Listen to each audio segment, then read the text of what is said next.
So, was that interesting? Yes, that was very interesting. Good. Because of the lack of time, I'm not going to ask for lots of input on that. I would sure like to receive some email exchanges around that. Would that be possible, Karen, for us to share, for people to share some few thoughts and we share email exchanges? Sure. I would really there are two ways of doing it. They could share it with you, or if they are happy for the emails to be made visible, we can have a group thing going around. At the moment, they're all blind copy to keep people's... Okay. I think it would be really interesting to share them, all see each other's. Are you willing to do that? Yeah. Because I'm just aware that it's 20 to 12. I've got another option as well. Yeah. We've got a Facebook page, and if people are comfortable for it to be in the public domain, that's a place where we could get the conversation going. I would rather initially do it between us. Okay, sure. If you don't mind. And then we can perhaps make a decision jointly around the Facebook page. I don't like to be rushed into Facebook pages. Particularly, I'm not on Facebook. Well, this whole social media thing is really, really interesting. I think I would prefer not to rush into that without thinking about it. There are also different groups, professional groups on LinkedIn where people are running lots of different discussions. And to be honest, I would be much more comfortable about having a discussion in there, because this is meant to be this way, and there is nothing wrong with that. There are hundreds and hundreds of people representing different groups discussing lots of stuff in there. I don't go on LinkedIn because I found them such a pain. Okay. There we go. So, I think just between us for now, and then we can see. Is that all right? Yes, absolutely. Are you willing to be a go-between for that, Karen? I realize it's sort of maybe extra work. I will send. I don't know. I will send everybody an email with the addresses visible, sharing the resources that you've given to me, and then it's up to everybody to converse and just copy everybody in. That's fine. Okay. So probably the rule would be to press the button respond to all. Yes. Thank you for that little bit of technical input there. Excellent. And which I so often forget to do. And so while you're talking about what is going to be sent to you, we'll get a very full list of suggested reading, very long. I'm not suggesting you read it all, but they're books that I have found useful, including children's book, and some, not all TA, some are TA, some not. All the people I've referred to are in there, and you will also get the slides. Okay, so moving right along, and looking at the cultural frame of reference. So a little reminder about frame of reference. So I have to share screen. Hopefully it will be there. There we are. Can you all see that okay? We go to there. This is cultural scripting. I'm not going there. Frame of reference. So frame of reference, this is according to the shifts, is a structure of associated condition response. Well, I'll leave you to read it. You ask any questions.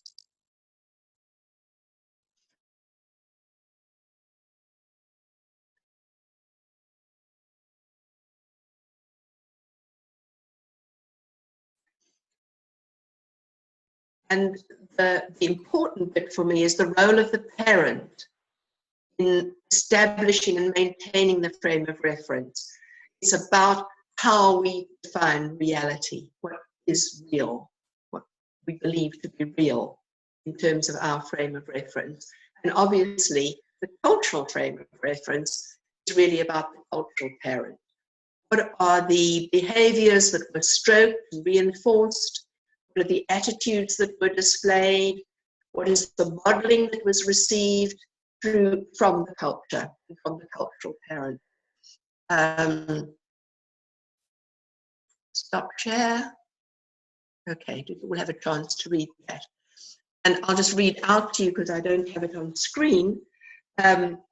Norman James's little piece. The cultural frame of reference is a subsystem of both the personality and the individual's frame of reference. It is the primary source of one's intergroup identity and social standing. And the parent ego state in that confirms the content for who and what is considered good, scary, or dirty, social roles and expectations, and for status, styles and preferences, and so on. The adult provides content of knowledge, technology, what is deemed to be real and fact and what is not. And the child provides visceral content responses regarding play and sensory experiences, as we talked about before, the more visceral responses, gut responses of disgust, fear, joy, all of those things. Where am I going with this? Just one moment, let me get clear on my timing and what I'm doing. Okay, so what that tells us about the importance of the cultural parent in establishing and maintaining the frame of reference is also what Dean Insley Clark talks about, which I think is very important and profound. Who tells the stories shapes the culture. And so much of what we learn, not only modeling what behaviors are put out there, but what stories are told. What kind of stories we tell. And that's again where the social media thing, I think, becomes very important and very difficult at the moment. Because I think many of the stories that are being told there are not helpful, creation of false self, as you were saying, Anna. Many of the political stories that are being told around the world at the moment are creating some pretty drastic stuff.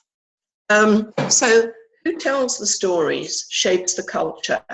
And I think that's something that is really important to remember and to look at in terms of our work with people. What stories have they been told? What stories are they telling each other? And how and where can we intervene with stories that are health-giving?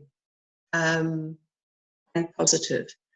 And also, of course, in terms of cultural script, which we will now take a very brief look at, the stories that people have been told, and also the stories that they subsequently tell themselves. That is script.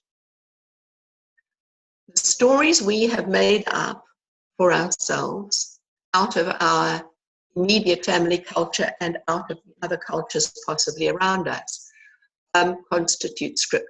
The injunctions and counter-injunctions from the cultural parent, the cultural experiences in the child. That's one thing that I didn't bring in, which I wanted to just tell you about. Hargaden and Sills developed a sort of thing that really should be taught alongside the cultural parent, and that is the cultural self. And in the references I send you will find a reference for the cultural self, which ties in also with the false self stuff that you were talking about as well, Anna. And I recommend people look at that. It's not part of today's equation. There was just too much to cover as it was. Something had to go. So there are a number of different ways of looking and diagramming cultural script in PA. One I most often use is Denton Roberts, because I like the way he nests the individual inside the cultural impact, and I'll show you briefly how I use that. And then there's another one from the co-constructivists, and I'll show you that one. And then the rest you'll have to work out for yourselves. Let's see. Here we go. So sharing the screen.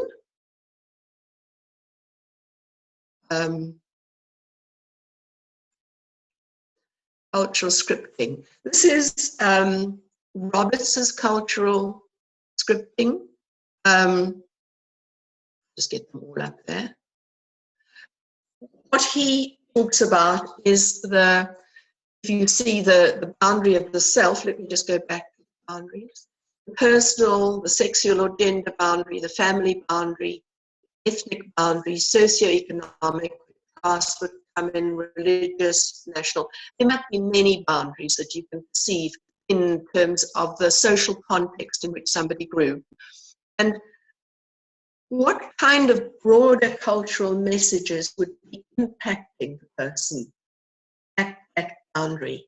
For instance, in a highly patriarchal culture, most societies in the world are patriarchal to some degree or another, some more than others. A girl child would be impacted at the gender boundary in terms of inferiority scripting. Very likely. It's not so important for us to educate you. Your brothers have to go to school.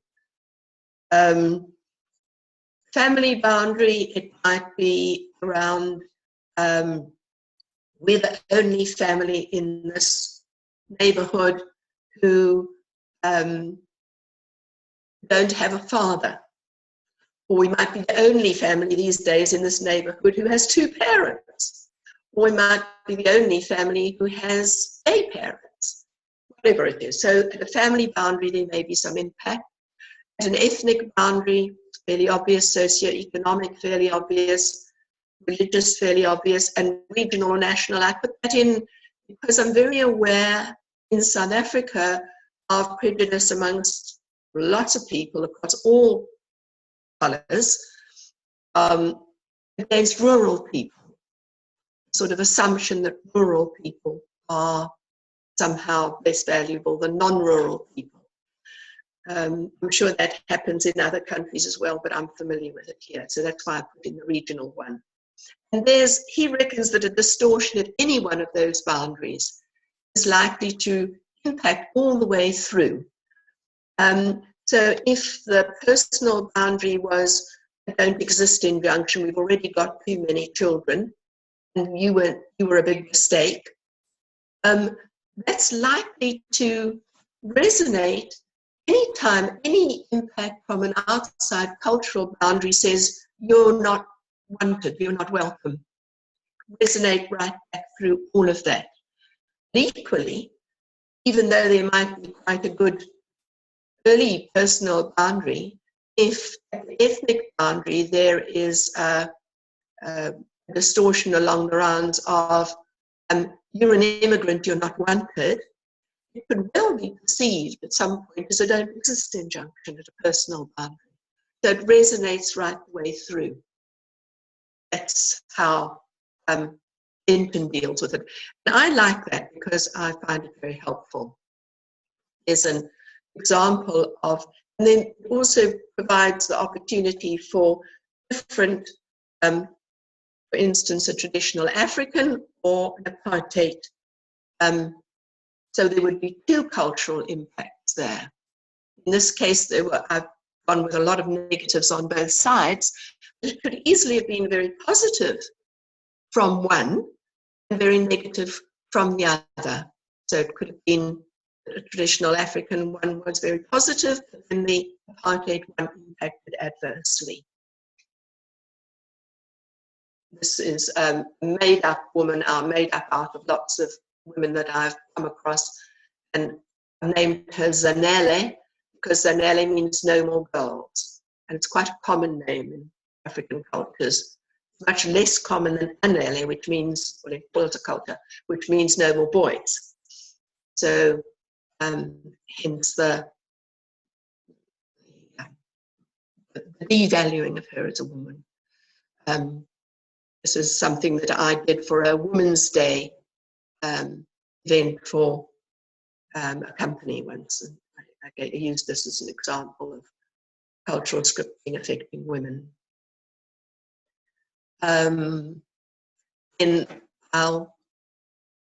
The last little bit I'll just share with you very quickly if I can find it. Should I get it on my desktop first and then share? Is that the best way to do it? No, I don't think so. Let me go to share screen, go to desktop, and then find it. I think that's going to be best. How do I get out of this one? That's what I don't know how to do. You push escape, it should get you out of... Escape. I think so. No. Yeah. Why am I not getting an in show? And then get out of, close this one down and go back to Zoom. Sorry. I can't get back to all of you again. How do I do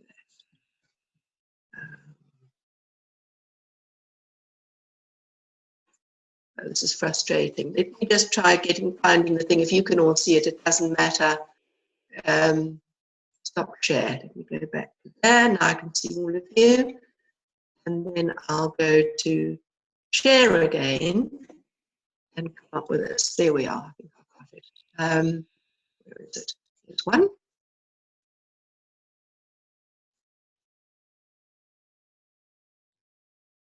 There we are. So this is an article by White and I've forgotten his name. It'll come to me. Who did a very good article on co-creative. Are you getting the large thing? It disappeared, so just double click again. There we are. She's done a white cultural script, looking at the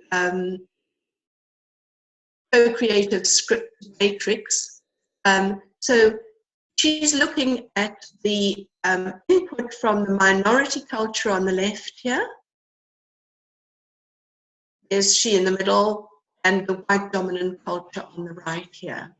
What I like about what they've done is to actually identify in each of them who the people were, the parents, the church, the school. So a very wide look at who's the parent, who's giving the parent input here. One of the things that I think is a failure with the co-creative script matrix, although I like the idea very much, and I think Byrne always implied that had a very strong hand in writing their own script. It wasn't imposed. But with the co-creative script, I think what it doesn't do is acknowledge the power differentials. The child is not an equally powerful partner in the creation of script, and nor are the cultures equally powerful in the impact and influence that they have on the person and in the society. And I think issues of power, when we come to cultural scripting, are hugely important, but we haven't got time to go into that today. I deal with it a little bit, very briefly, in the slide show that you'll see, particularly with reference to Hoagie Wyckoff, who's an early heroine, a PA heroine of mine, not much quoted. Okay, so you'll get these as part of the slides. And for now, I'm afraid we are almost at the end of our time, so it's only time for an opportunity for a few words of closure from everybody. And maybe before we all sort of give our last few words, I'd like to start off by thanking you, Di, for taking us through this. And I think we could just get a sense of how rich your thinking and knowledge and experience around culture and diversity is in the TA context. And what I liked most personally was that you gave it such a positive spin, because often when people talk about diversity or run workshops on diversity, it gets something edgy and scary, and culture can be so negative and so trapping. And you've just reminded us that there's a lot of positive cultural parenting that can happen, and I think we'll all continue working with that. So thank you in the name of the SATAA, and and thank you from me personally as well. Thank you very much. That's lovely to hear. Thank you.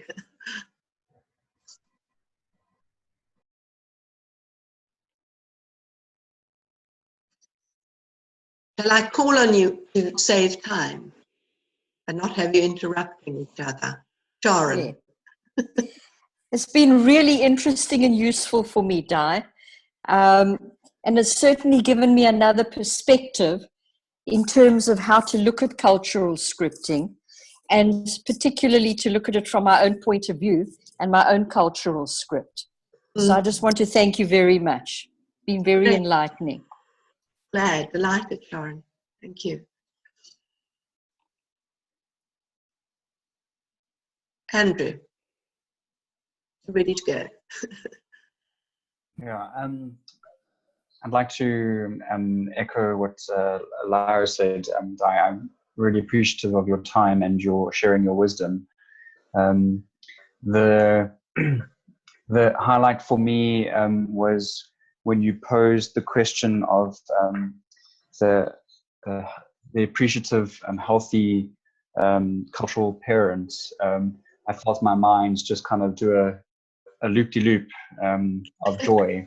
And it opened up a really wonderful discussion with my thinking partner, Anna. So thank you for that. Excellent. Thank you. Alex. Thanks very much. It definitely got my brain working.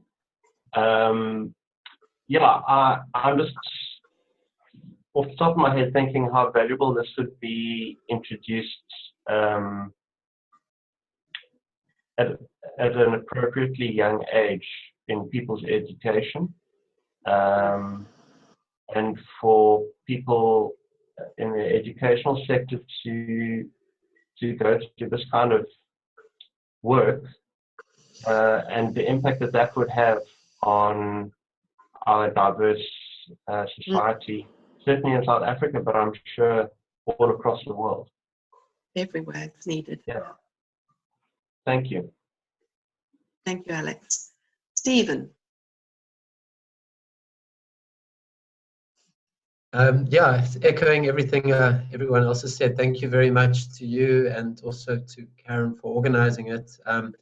I've certainly appreciated the format of this webinar as well, and the breakaway sessions I've found have in particular left me with some things to take away and work with, especially as a parent of 2 young kids. There was some great insights I got from the conversation I had with Sharon. So thank you very much, everyone.